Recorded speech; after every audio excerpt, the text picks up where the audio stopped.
Nous souhaitons la paix et la joie à toutes les personnes qui nous suivent à travers ces réseaux sociaux qui nous permettent d'entrer en communion avec vous en cette période douloureuse, difficile pour le monde entier. Nous sommes dans cette église dédiée à Marie Immaculée, Mère de Dieu, où nous avons célébré tout à l'heure l'Eucharistie. Jésus-Christ qui a donné son corps, qui a donné son sang comme nourriture spirituelle de notre âme et de notre vie. Nous savons tous, chers frères et sœurs, que l'Eucharistie est la source et le sommet de notre foi chrétienne. Que sans l'Eucharistie, nous ne pouvons pas vivre.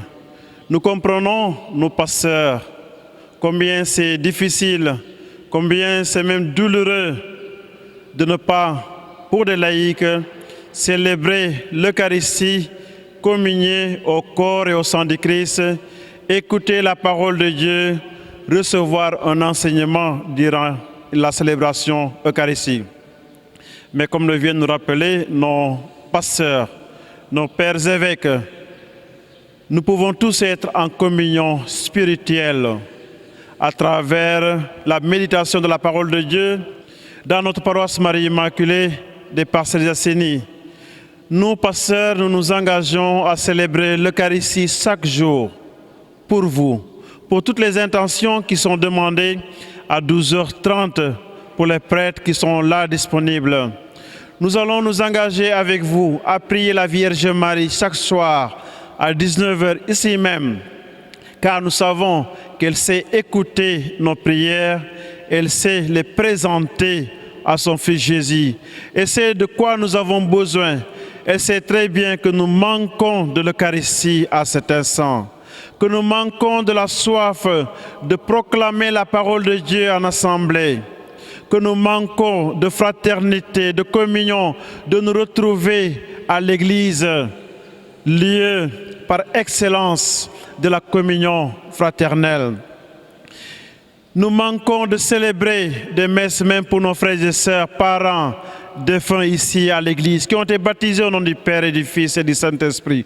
Autant de soif et de faim en cette période, mais notre foi doit nous permettre, doit nous renforcer à vivre cet événement dans la confiance totale en Dieu.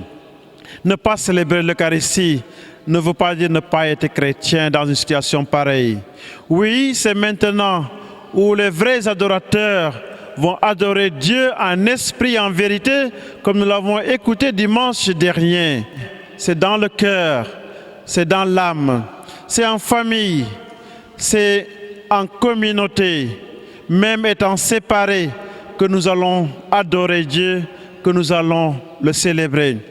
Que donc cet événement nous permette, chers frères et sœurs, de renforcer la prière, de renforcer la communion fraternelle en ayant le souci de l'autre. Nos évêques nous rappelaient dans le premier communiqué que la mission de l'Église ne s'arrête pas avec ce qui a été pris comme décision, mais que chacun de nous, là où il est, doit avoir le souci du pauvre, pour que la solidarité soit le lien de communion par excellence entre nous, fidèles croyants, personnes humaines tout simplement.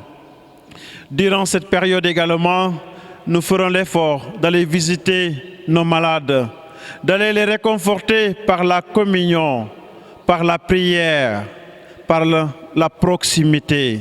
En cet instant de maladie, de difficulté, de souffrance, le Seigneur nous demande, comme pasteurs, d'aller à la rencontre des brebis qui sont faibles pour les nourrir de l'Eucharistie.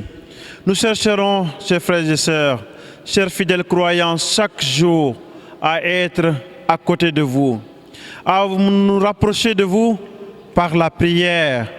Oui, que la foi soit forte en nous, que la discipline et la responsabilité soient des exigences pour chacun et chacune d'entre nous, dans la mesure où nous allons prendre au sérieux les consignes qui nous sont données par l'État, par l'Église, par d'autres confréries religieuses. nous allons combattre le virus, le Covid-19. Seule la discipline, seule l'exigence du respect des consignes nous permettra, nous Sénégalais et Africains en général, de limiter les dégâts que peut causer ce virus qui est en train de disloquer des familles, de faire disparaître des familles.